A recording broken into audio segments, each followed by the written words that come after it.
ఏది అయినా ట్రై చెయ్యి ఆచి చికెన్ మసాలా. ఆచి chicken masala. Hi hello, back to back సినిమాలతో దూసుకుపోతున్న నేషనల్ క్రష్ రష్మికకు సంబంధించిన న్యూస్ ఒకటి వినటానికి షాకింగ్ గానే ఉంది. తెలుగు, తమిళ్, బాలీవుడ్ సినిమాలు చేస్తున్న ఈ బ్యూటీ బాలీవుడ్ ప్రేక్షకులు ఎంతో ఆసక్తిగా ఎదురుచూస్తున్న కాక్టైల్ 2లో చిత్రంలో కూడా నటిస్తోంది. షాహిద్ కపూర్ హీరోగా తెరకెక్కుతున్న ఈ సినిమాలో కృతి సనన్, రష్మిక కీలక పాత్రల్లో నటిస్తున్నారు. అయితే వీరి పాత్రల గురించి బాలీవుడ్ మీడియాలో వచ్చిన వార్త అందరినీ ఆశ్చర్యానికి గురిచేస్తోంది. ఎస్, ఈ చిత్రంలో కృతి, రష్మిక స్వలింగ ప్రేమికులుగా కనిపించనున్నట్టు టాక్ వినిపిస్తోంది.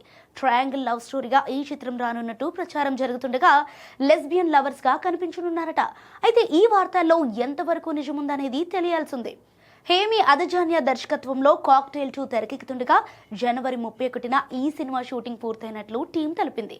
త్వరలోనే ఈ సినిమా విడుదల తేదీని ప్రకటించనున్నారు. సో షాహిద్ కపూర్ కూడా ఇందులో ఇప్పటి వరకు చూడని పాత్రలో కనిపించనున్నాడట. 2012లో దీపికా పదుకొణె, డయానా, సైఫ్ అలీ ఖాన్లు నటించిన కాక్టైల్ చిత్రానికి సీక్వెల్గా కాక్టైల్ 2 రానుంది. సమాజంలో మారుతున్న మార్పులను దృష్టిలో పెట్టుకొని ఆ సినిమాను తెరకెక్కిస్తున్నట్లు సమాచారం. అయితే ప్రస్తుతానికి రష్మిక పాత్ర గురించి వార్తలన్నీ రూమర్స్ గానే ఉన్నాయి. మరి నిజంగానే రష్మిక ఇలాంటి పాత్రలో రిస్క్ చేస్తోందేమో చూడాలి మరి.